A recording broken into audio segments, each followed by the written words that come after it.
সফল মানুষরা দিনের বেলা ঘুমায় না, ঘুমানো চিন্তাই করতে পারে না। How come? আপনি দিনের বেলা আপনি সকালে ঘুম থেকে উঠতে পারেন না, তাহলে আপনি দুনিয়া জয় করবেন কিভাবে? আপনি তো কম্বল ছাড়াই উঠতে পারেন, আপনি তো বিছানাকেই জয় করতে পারেন, আপনি দুনিয়া জয় করবেন কিভাবে? বিছানা জয় করা শিখুন। জঙ্গলের প্রাণীগুলো যদি আপনাদের আগে ঘুম থেকে উঠে তাদের শিকারের জন্য যেতে পারে, তাহলে বুঝবেন জঙ্গলের প্রাণীর চেয়েও আপনি নিচে, জঙ্গলের প্রাণীর চেয়েও আপনি কি পিছিয়ে আছেন। ওরা সফল, কিন্তু আপনি সফল হবেন না। আপনার কয় ঘন্টা ঘুমান? এখানে একটু হাত তুলে বলেন তো, কেউ একজন কয় ঘন্টা ঘুমান? কত ঘন্টা ঘুমান? যিনি 8 ঘন্টা ঘুমান তিনি দুনিয়াও আগাইতে পারবেন, আখেরাত আগাইতে পারবেন। 7 ঘন্টা, 9 ঘন্টা কেউ কেউ ঘুমায়। সুবহানাল্লাহ। তাহলে জীবনের প্রায় 3 ভাগের 2 ভাগ ঘুমিয়ে কাটে। ছোটবেলা ঘুমাইছে, এরপরে বৃদ্ধ হলেও ঘুমাবে, আর মধ্যখানে 9 ঘন্টা ঘুমাচ্ছে। আপনাদেরকে কেউ যদি বলে থাকে 8 ঘন্টা ঘুমাতে হবে, তারা আপনাদেরকে মিস ইনফরমেশন দিয়েছে। রাসূলুল্লাহ সাল্লাল্লাহু আলাইহি ওয়াসাল্লাম পৃথিবীতে শ্রেষ্ঠতম एग्जांपल না? তিনি 4 ঘন্টা থেকে 4.5 ঘন্টা থেকে 5 ঘন্টার উপর কোনোদিন ঘুমান নাই। I challenge you. এবং এখনো যারা আপনি স্যার থেকে জিজ্ঞেস করেন তো কয় ঘন্টা ঘুমায়? এই যে 4 ঘন্টা ঘুমাইছে, দেখেন 4 ঘন্টা ঘুমায়। এবার প্রিন্সিপাল স্যারকে জিজ্ঞেস করেন কয় ঘন্টা ঘুমায়? স্যাররা তো এখানে তো উপস্থিত আছেন, তো স্যাররা তো ইউনিভার্সিটিতে চলে আসেন, দিনের বেলা তো আর ঘুমানোর সময় পান না। রাতেও নিশ্চয়ই 11টা-12টার আগে ঘুমান না, নাহলে 11টায় ঘুমান, এরপরে ফজরের জন্য উঠে যান, অথবা তাদের অন্যান্য কাজ থাকে। 4-5 ঘন্টার বেশি ঘুমায় কিভাবে মানুষ? যে ডাক্তার আপনাদেরকে বলেছে 8 ঘন্টার বেশি 8 ঘন্টা ঘুমাতে হয়, আমি চ্যালেঞ্জ করে বললাম একজন ডাক্তার গিয়ে বলেন আপনি 8 ঘন্টা ঘুমান রুটিন দেন একজনকে। আমি চ্যালেঞ্জ করে বললাম এখানে। অতএব এটা একটা ফেক ইনফরমেশন। ঘুমের সময় কমিয়ে দেন। আপনি ঘুমাবেন গিয়ে কবরে, এরপরে করবেন কি? কবরে গিয়ে করবেন কি? দুনিয়া তো কাজের জায়গা, এখানে তো আপনার ঘুমের জায়গা না। এবং আপনার নবীজি কি করেছেন তাকে স্ট্যান্ডার্ড হিসেবে নেন, তাকে এক্সাম্পল হিসেবে নেন, তার যে সফল পৃথিবীতে কেউ। আপনি মনে রাখবেন, বড় কাজ মানুষকে বড় বানায় না, ছোট কাজ অব্যাহতভাবে যখন মানুষ করে তখন তিনি বড় হয়ে যান। ছোট কাজ যদি অব্যাহতভাবে করেন, যদি প্রতিদিন আপনি 1 পৃষ্ঠা করে বই পড়েন, তাহলে আপনি বছর শেষে 365 পৃষ্ঠা পড়ে ফেলবেন, প্রায় আপনার 2-3টা বই পড়া হয়ে যাবে। প্রতিদিন যদি আপনি আপনার সাবজেক্টে আধা ঘন্টা পড়ে পড়েন, তাহলে আপনি দেখবেন যে মাস শেষে আপনি 15 ঘন্টা পড়েছেন। অনেকে 15 ঘন্টা পড়ে না, প্রতিদিন কেবল আধা ঘন্টা করে পড়েছেন, এবং আপনি 1 বছর পরে দেখবেন যে আপনার এই সাবজেক্টে আপনার ইউনিভার্সিটির মধ্যে আপনি সবচেয়ে বিখ্যাত হয়ে যাবেন। অর্থাৎ আপনি যে কোনো আপনার ফোকাসটাকে ঠিক রেখে আপনি ওই পথে অব্যাহতভাবে আপনি চলেন, যেমনি ভাবে আপনার নবী সাল্লাল্লাহু আলাইহি ওয়াসাল্লাম চলে গিয়েছেন। সম্মানিত ভাইরা বোনেরা, আপনি যদি সত্যি করতে ভালো মানুষ হতে চান, তাহলে নামাজের কোনোদিন মিস করুন। নামাজকে আপনি অক্সিজেনের মতো করে গ্রহণ করেন। নামাজ যেমনি ভাবে আপনার শরীরের জন্য অক্সিজেন প্রয়োজন, তেমনি ভাবে আপনার আত্মার জন্য কি দরকার? নামাজের দরকার। নামাজ পড়লে আল্লাহ সুবহানাহু ওয়া তাআলা আপনার অন্তরে যত অশান্তি আছে সব আল্লাহ তাআলা দূর করে দেবেন। আপনার অন্তরটা প্রশান্ত হয়ে যাবে। আলা বিযিকরিল্লাহি তাতমাইন্নুল কুলুব। আল্লাহর জিকিরে অন্তরটা প্রশান্ত হয়ে যায়। মন খারাপ, আপনি নামাজ দাঁড়িয়ে যান না। আচ্ছা, আপনার চেয়ে বেশি শক্তিশালী কে আল্লাহ না? বলেন তো। আমাদের চেয়ে শক্তিশালী কে? এই সবকিছু নিয়ন্ত্রণ করে কে? আপনার সঙ্গে সন্দেহ আছে? আচ্ছা, একবার চিন্তা করে দেখেন তো, আমাদের কথা একবার ভাবেন, আর আকাশের সূর্যের কথা একবার ভাবেন তো। সূর্যটা কি আমাদের চেয়ে ছোট না বড়? এই পৃথিবীর চেয়ে সূর্য কত গুণ বড়? 13 লক্ষ গুণ বড়। সূর্যের চেয়ে তারকা কত গুণ বড়? বিলিয়ন বিলিয়ন গুণ বড় না? আকাশে কয়টা তারকা আছে? কত আছে? এটা কোনো ধারণা আছে? নাসা কেবলমাত্র তাদের লেটেস্ট টেকনোলজি হাবল টেলিস্কোপের মাধ্যমে তারা বলেছে এই আমাদের সূর্যটা যেই গ্যালাক্সিতে বসবাস করে, ওই গ্যালাক্সিতে প্রায় এইরকম সূর্য আছে 200 বিলিয়ন। কত বিলিয়ন? আর আমাদের গ্যালাক্সিটা যে ইউনিভার্সে আছে, ওই ইউনিভার্সে প্রায় 100 বিলিয়ন গ্যালাক্সি আছে। তাইলে ওই ইউনিভার্সটা কত বড়? এখন কি পৃথিবী ইউনিভার্সে আছে না মাল্টিভার্সে আছে? মাল্টিভার্স। এখন ইউনিভার্স এখন একটা না, এখন হচ্ছে মাল্টি, মানে অনেক অনেক মহাবিশ্ব। এই এক একটা মহাবিশ্ব কে নিয়ন্ত্রণ করেন বলেন তো? এই রাস্তা দিয়ে যদি কোনো ট্রাফিক পুলিশ না থাকে, তাহলে কি রাস্তায় গাড়ি মতো চলবে? সব উল্টা যাবে, অ্যাক্সিডেন্ট হবে। তাহলে এত কিছু চলে, এগুলো কোনো নিয়ন্ত্রণ ছাড়াই চলে? যিনি এগুলোকে নিয়ন্ত্রণ করেন, তিনি কত মহাশক্তিধর হতে পারেন। আপনি তার কাছে কেন আপনার নিজকে সুপর্দ করবেন না? আপনি যখনই বিপদে পড়েন, নামাজে দাঁড়িয়ে যান না, 2 রাকাত নামাজ আদায় করেন মনোযোগের সাথে। চোখটা বন্ধ করে বলেন তো সুবহানাল্লাহ। মনে একটু ধাক্কা লাগে কিনা বলেন তো? একটু ধাক্কা লাগে। নামাজটাকে মনোযোগ দিয়ে 2 রাকাত সালাত মনোযোগ দিয়ে পড়ে বলেন আল্লাহকে, সিজদায় গিয়ে বলেন আল্লাহ, এটা আমার বিপদ, তুমি আমার বিপদটা দূর করে দাও। দেখেন না, ইউ এক্সপেরিমেন্ট টুডে। আজকেই এটা করে দেখেন যে আপনার ওই বিপদ সমাধান হয়ে যায় কিনা। এখন তো আমাদের যুবকরা তারা নিজেরা দিনদার হবে না, কিন্তু তারা একজন কি ঐশ্বরিয়া রায়ের মতো সুন্দরী চায় নাকি? আবার আমাদের নারীরা তারা দিনদার চাইবে না, কিন্তু তারা কি বিল গেটসের মতো একজন ধনী লোক চায়। আপনাকে, আপনি যদি সত্যিকার চাই এমন, মানে আপনি ফাতেমা রাদিয়াল্লাহু তাআলার মতো দিনদার কিন্তু আবার ঐশ্বরিয়া রায়ের মতো সুন্দরী, এরকম আপনি যদি চান, মানে আমি গল্পে শুনি আর এরকম, আমি জীবনে দেখিনি এদেরকে, কিন্তু আপনি যদি এরকম হতে চান, আপনাকে ফাতেমার মতো একজন নারী পেতে হলে আপনাকে আলীর মতো একজন দিনদার মানুষ হতে হবে। আর আপনি যদি আলীর মতো একজন দিনদার ছেলে চান, তাহলে আপনাকে ফাতেমার মতো দিনদার নারী হতে হবে। আদারওয়াইজ আপনি কোনোদিন পাবেন না। আপনাকে পেতে হলে নিজকে যোগ্য করা দরকার, আর যোগ্য করতে হলে আপনাকে সালাতে সময় দেওয়া লাগবে। ভাইরা, সালাতে সময় না দিয়ে আপনার নিজকে আপনি ক্ষতিগ্রস্ত করছেন। বোনেরা, আপনার নিজকে আপনার হিউজ পটেনশিয়ালিটি আছে, আপনার ব্যাপক যোগ্যতা আছে এবং আপনার পাওয়ার অধিকার আছে। আপনার পাওয়ার অধিকার থেকে আপনি কেন বঞ্চিত করবেন? আপনার রব আপনাকে দেওয়ার জন্য, তিনি আপনাকে দেওয়ার জন্য উদ্গ্রীব হয়ে আছেন। আপনি জানেন রাসূলুল্লাহ সাল্লাল্লাহু আলাইহি ওয়াসাল্লাম বলেছেন, আল্লাহ তাআলা এমন, তার কাছে না চাইলে তিনি রাগ করেন, তার কাছে চাইলে তিনি কি হন? সন্তুষ্ট হন। আপনি চান না। হাদিসে কুদসিতে এসে আল্লাহ রাসূল সাল্লাল্লাহু বলেন, আল্লাহ তাআলা বলেন, হে মানুষ, তোমরা যদি সবাই আদম থেকে শুরু করে কিয়ামত পর্যন্ত যত লোক আসবে তারা সবাই এবং সকল জিন তারা যদি একটা মাঠে উপস্থিত হয় এবং তারা প্রত্যেকে যা লাগবে তা আমার কাছে চায়, আমি যদি তাদের প্রত্যেককে তাদের চাওয়া অনুসারে প্রদান করি, তাইলে আমার ভান্ডারে ততটুকু পর্যন্ত টান করবে না যতটুকু একটা বিশাল মহাসমুদ্র থেকে একটা নিডলে, মানে সুই দিয়ে যদি পানি তোলা হয় যতটুকু টান করবে। তাইলে তার ভান্ডারে তো অভাব নেই। আপনি চাইতে পারেন, আপনি বলতে পারেন না, হে আল্লাহ তুমি আমাকে রাজত্ব দাও, বলতে পারেন কিনা? বলুন, আল্লাহ তুমি আমাকে রাজত্ব দাও, এটা বলুন আল্লাহকে, অন্তর থেকে বলুন, নিজের উপর অবিশ্বাস রাখবেন না। চাইতে যদি আপনার আমারে আল্লাহ দেবে নাকি, আমি কি পাওয়ার যোগ্য, তাহলে আল্লাহ আপনি কেন দেবেন? বলুন। বড় স্বপ্ন দেখা এটা বড় মানুষেরই সাথে। আমাদের হাম্বলের কথা শুনেছেন না? আমাদের হাম্বল তৎকালীন সবচেয়ে বড় তিনি স্কলার। তিনি এক এলাকায় যাচ্ছিলেন, সেখানে হয়তো কোনো দার্সে তিনি যাচ্ছিলেন, হঠাৎ করে রাত হয়ে গেছে। একটা মসজিদে তিনি ঢুকলেন, মসজিদে তিনি রাত কাটাবেন। আচ্ছা, আমরা 5 মিনিটের মধ্যে শেষ করছি। মসজিদে তিনি রাত কাটাবেন, মসজিদে ঢোকার পরে এশার নামাজ পড়ার পরে তিনি ওইখানে থাকবেন, এটা তিনি মনে করেছেন। কিন্তু মসজিদের খাদেম এসে বললেন, মুরব্বী তো উনি, মুরব্বী এখান থেকে বের হন। বলে কেন বের হবো? বলে যে বের হন এই জন্যে, কারণ আমরা মসজিদ বন্ধ করে দেবো, কারণ নামাজের পরে তো রাতে মসজিদ বন্ধ হয়ে যাবে। মানে মসজিদ বন্ধ করে দেবো। বলে না, মসজিদ তো বন্ধ, আমি তো মসজিদ থাকতে চাই। বলে আপনি থাকতে পারবেন না, আপনি কি বের হবেন নাকি আমি আপনাকে বের করে দেবো? উনি বের হতে চাচ্ছিলেন না, আর এই খাদেম তাকে পাঁজা গোলা করে মসজিদের বাইরে নিয়ে রেখে আসেন।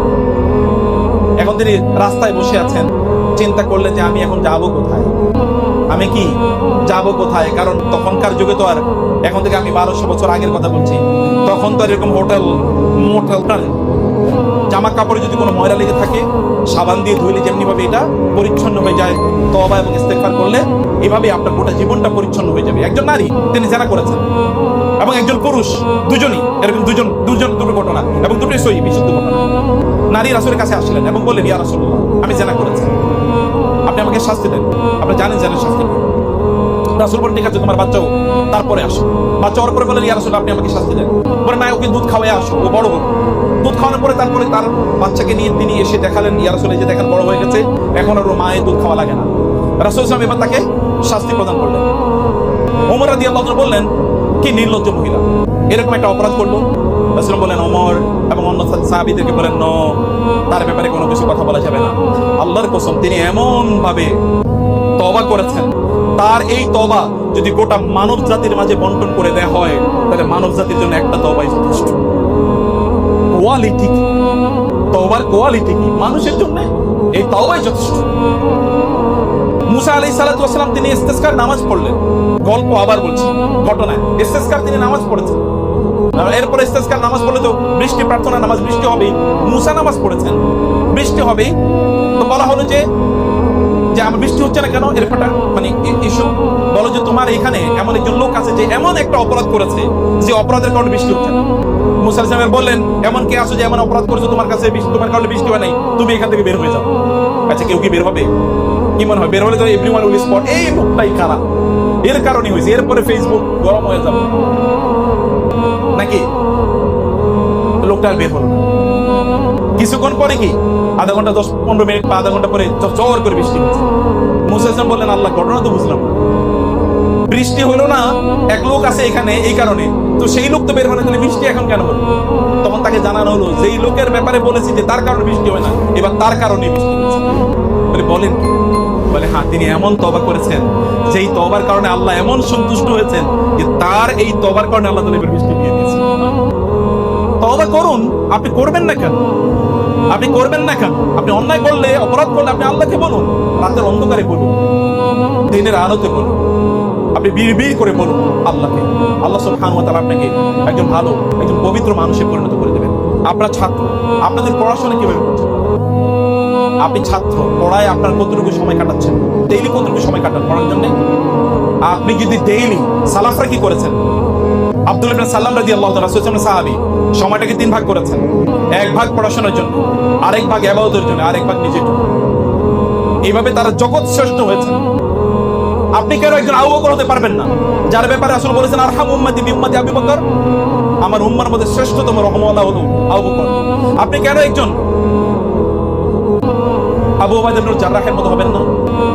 আপনি বলেন তো, যদি এখন আপনাকে বলা হয় যে ফেরেশতারা আপনার এবার হিসাব নেবে, আপনি কেমন হবেন? আপনি একজন কেন মুসাব ইবনে উমাইরের মতো হবেন না? এই মুসাব ইবনে উমাইর মক্কার সবচেয়ে সুদর্শন যুবক এবং মক্কার সবচেয়ে দামি জামা কাপড় যিনি পরতেন, কিন্তু তিনি ইসলামের প্রথম অ্যাম্বাসেডর হয়েছেন, তিনি সমাজের সবচেয়ে ভালো মানুষ হয়েছেন। তার জামা কাপড়গুলো বিদেশ থেকে কিনে নিয়ে আসা হতো, কিন্তু যখন তিনি উহুদের যুদ্ধে শাহাদাত বরণ করেন, তখন তার লাশ কাপড় দিয়ে ঢাকার জন্য কাপড় খুঁজে পাওয়া যাচ্ছে। একটা মাত্র কাপড় পাওয়া গেছে, এর যদি সামনের দিকে নেওয়া হয় তাহলে মাথা ঢেকে পা ঢাকে না, পায়ের দিকে আনলে মাথা ঢাকে না, পা ঢেকে যায়। রাসূলুল্লাহ বললেন এবার ইসকির নামক এক ধরনের ঘাস, দুর্বা গাছের মতো, ওই ঘাস নিয়ে আসো, এটা দিয়ে তার পা ঢেকে দাও, বা তার মাথা কাপড় দিয়ে ঢাকো, পা এগুলো দিয়ে ঢেকে দাও। এবং যখন এগুলো দিয়ে ঢেকে দেওয়া হচ্ছিল, তখন রাসূল তার দিকে তাকিয়ে কেঁদে দিয়েছিলেন, মক্কার সবচেয়ে সুদর্শন যুবক। অথবা ধরেন হাইওয়ে, রেস্টুরেন্ট, এরকম কোনো কিছু ছিল না।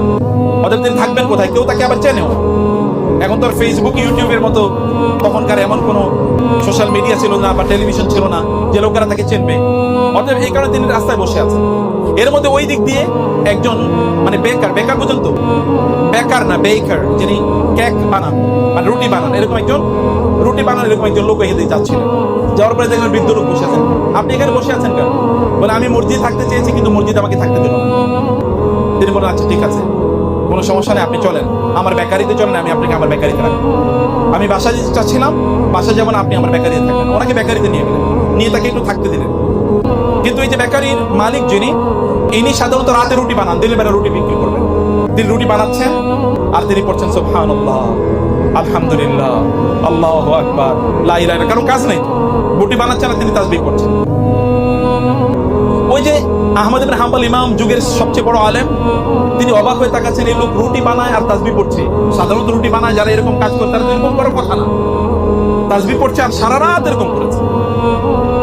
ফজরে যখন আজান হলো, তখন ইমাম তাকে বললেন, ভাই তুমি সারা রাত রুটি বানালা আর তাসবিহ পড়লা, তুমি ঘুমাইলা না?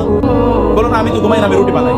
তাসবিহ পড়লা যে? বলো আমি সারা রাত এরকমই করি, কাম নাই তো, এই যে কারণে আমি রুটি বানাই আর তাসবিহ পড়ি। বলে তাহলে তো মাশাআল্লাহ, তুমি তো অনেক আল্লাহওয়ালা মানুষ, তাহলে আল্লাহ তাআলা তো তোমাকে অনেক ভালোবাসেন, তোমার যা মনে চায় তুমি আল্লাহকে বললো তো আল্লাহ তাআলা তোমাকে দিয়ে দেন। ওনার একটু ইচ্ছা যে উনি তার একটু বললো আমার জন্য দোয়া করবে, এমন ইচ্ছা। বলে হ্যাঁ, আমি আল্লাহর কাছে যা চাই আমি তাই পাই, আমার খুব সুখ, কোনো সমস্যা নাই। কিন্তু একটা জিনিস এখনো আমি পাই না, আমি আল্লাহর কাছে অনেক চাইছি। বলে কি? বলে আমি আল্লাহর কাছে বলছি, আল্লাহ এই যুগের সবচেয়ে বড় আলেম আহমদ ইবনে হাম্বলের দেখতে চাই, আমি কেবল আল্লাহর কাছে এই দোয়া করছি, কিন্তু এখনো পাই নাই। তিনি তারা জড়িয়ে ধরলে বলেন, ভাই আমি তো আহমদ ইবনে হাম্বল, দেখো না আল্লাহ তাআলা আমার পা ধরে তোমার রুটির দোকানে আমার টাইনা নিয়ে এসে আমার নামে আহমদ ইবনে হাম্বল। যখন আপনি রাতের অন্ধকারে আল্লাহকে বলবেন, দিনের আলোর মধ্যে আল্লাহ সুবহানাহু ওয়া তাআলা মানুষের কাছে আপনার নামগুলো ছড়িয়ে দেবেন। উনি তো জানেন না, উনি তাকে চেনেন না, কিন্তু তিনি মনে চেয়েছেন, আল্লাহ তাআলা তাকে এটা প্রদান করেছেন। আপনারা কেন আপনাদের নিজেদেরকে এই সুখ থেকে বঞ্চিত করবেন? হারামের দিকে যাবেন না, এটা আপনার চেহারাকে অন্ধকারাচ্ছন্ন করে দেবে, গোটা জীবনকে অন্ধকারাচ্ছন্ন করে দেবে।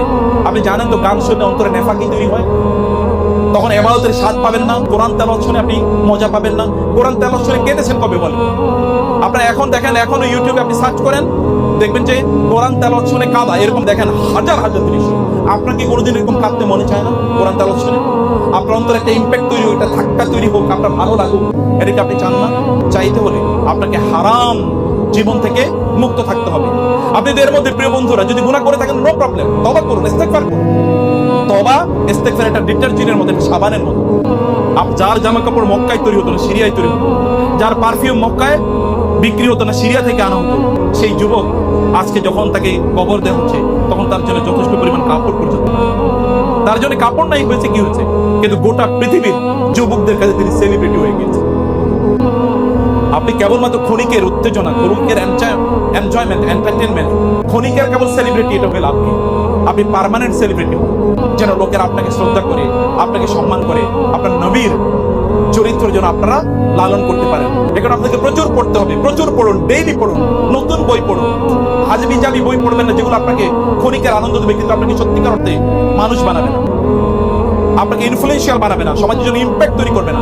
আপনি সমাজে ইম্প্যাক্ট তৈরি করতে হলে আপনাকে অবশ্যই, যদি আপনি সমাজে ইম্প্যাক্ট তৈরি করতে চান তাহলে অবশ্যই আপনাকে মানুষের জন্য কাজ করার জন্য নিজেকে যোগ্য করে গড়ে তুলতে হবে। মানুষের জন্য কাজ করার জন্য আপনাকে অবশ্যই দেরি করবেন না। আমার মনে হয় যে স্যারদেরও এরকম আয়োজন করা দরকার, যে গণ বিয়ের আয়োজন করে দেওয়া দরকার। হ্যাঁ, গণ বিয়ের আয়োজন করে দরকার, কিন্তু তার জন্য সঠিক বয়সে বিয়ে করেন। আপনি যখন বুড়া হয়ে যাবেন তখন বিয়ে করে লাভ কি? বুড়া হয়ে তো আর বিয়ে করে লাভ নাই, বিয়ের তো পার্টিকুলার একটা টাইম আছে, একটা বয়স আছে নাকি? এই বয়সে বিয়ে করুন, কিন্তু বিয়ে করার জন্য আপনার নিজেকে আপনি যোগ্য করে গড়ে তুলুন, যোগ্য করে নৈতিকভাবে যোগ্য করুন। আর আল্লাহকে বলুন, আল্লাহ আমি বিয়ে করতে চাই, তুমি আমার জন্য ব্যবস্থা করে দাও। ইনশাআল্লাহ নিজের নৈতিকতা, জ্ঞান, প্রজ্ঞা, চরিত্র এবং নিজের মধ্যে তাকওয়া তৈরি করা। প্রিয় ভাই, অন্ধকারে গুনার পথে চলা এটা খুবই সহজ, কিন্তু অন্ধকারে গুনাহ থেকে নিজেকে নিয়ন্ত্রণ রাখা এটা খুবই কঠিন। আর যারা অন্ধকারে মানুষের চোখের আড়ালে তাদের নিজেকে নিয়ন্ত্রণ করতে পারে, তারাই গোটা জীবন, তারা জীবনে সবচেয়ে সফল হয়।